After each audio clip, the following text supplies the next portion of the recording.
Hello student. तो आज class में हम लोग देखेंगे प्रतिस्थापन विधि, जो कि एक दो चर वाले रैखिक समीकरण को हल करने की विधि है। दो चर वाले रैखिक समीकरण को थोड़ा सा समझते हैं।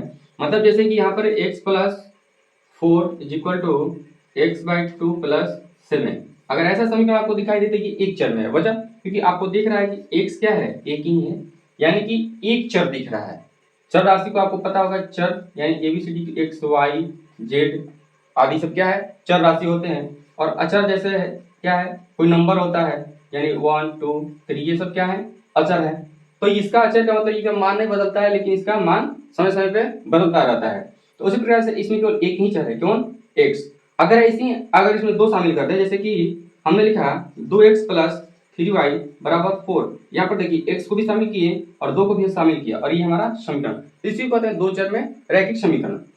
दो चर वाले रैखिक समीकरण है, तो इसी को हम, अगर इसका युग्म है, तो अगर मान के चलिए यहाँ पर हमने लिखा 3x प्लस 5y बराबर 7, तो इसको हल करने के लिए कई सारे विधि हैं। तो उनमें से हम एक विधि को आज समझेंगे, जो कि है प्रतिस्थापन विधि, जो काफी इजी है और बनाने में भी बड़ा मजा आएगा। चलिए तो थोड़ा सा इसको डिफाइन कैसे कर सकते हैं वो आइए देखते हैं। उससे पहले इसको फ्रेश कर लें। चलिए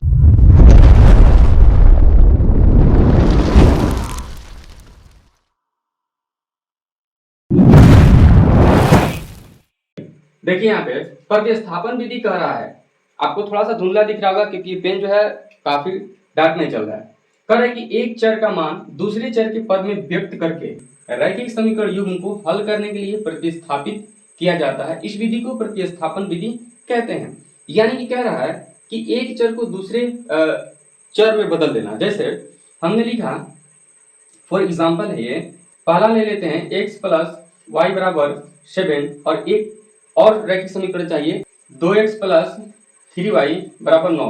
हमने इसे रैंडमली ले लिया है ताकि हम इसे अच्छे ढंग से समझ सके। चलिए आइए अब इसको सॉल्व करेंगे। अब एक चर को दूसरे चर में कैसे बदल देना, यानी कि इस एक समीकरण इसको फर्स्ट मान लेंगे और इसको समीकरण सेकेंड। तो पहले समीकरण फर्स्ट से चलेंगे। समीकरण फर्स्ट से क्या करेंगे, x प्लस वाई बराबर 7 है, तो यहाँ पर हम x का मान निकाल लेंगे 7 माइनस वाई, और इसको मान लेंगे समीकरण थर्ड। अब देखिए यहाँ पर x का मान हम निकाल लिए, तब इसको किस में रखेंगे, इसमें रख देंगे, तो इसी के पद में ये बदल जाएगा, ये केवल क्या हो जाएगा, वाई वाई हो जाएगा। देखिएगा कैसे, तो x का मान लिखेंगे, x का मान समीकरण सेकंड में रखने पर, x का मान समीकरण सेकंड में रखने पर, समीकरण सेकंड क्या है, 2x प्लस 3y बराबर 9। तो अब देखिए x की जगह पे हम इसको रख सकते हैं, जस को तस छोड़ेंगे, 2 7 माइनस वाई कोष्ट बंद कर लेंगे, ये x की जगह पे आ गया, ये वाला प्लस में 3y बराबर 9। देखिए एक चर को दूसरे चर के पद में हमने व्यक्त कर दिया, यानी x था तो x को किस में बदल दिया हमने, केवल y में बदल दिया। अब ये केवल एक चर वाला रैखिक समीकरण हो गया ना। तो अब इसको तो सॉल्व करना आसान है कि हम y का वैल्यू इससे निकाल सकते हैं। तो जैसे यहाँ पे कितना हो जाएगा, 7 दूनी 14 माइनस 2y प्लस 3y बराबर 9। अब इसको थोड़ा सा आगे बढ़ाते हैं। तो देखिए यहाँ पर ये 2y और प्लस 3y, यानी मान चलिए यहाँ पर y को अगर गाय मान लें, तो यहाँ 2 को गाय है, यहाँ 3 को गाय है, तो 2 को गाय खत्म, 3 को गाय में से 2 को गाय क्या हो जाएगी, खत्म होगी, तो कितना गाय, 1, यानी कि 1y बचेगा। तो 14 प्लस 1y, बताइए क्या ये 1 यहाँ लिखने की जरूरत है, नहीं।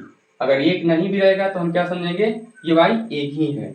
अगर 2y दिखाना हो तो हम 2 यहाँ पर डालेंगे, बराबर 9। तो बताइए अब y बराबर क्या हो जाएगा, 9 माइनस 14, यानी y बराबर 9 5 14, यानी कि माइनस 5। ये हमारा y का मान निकल गया।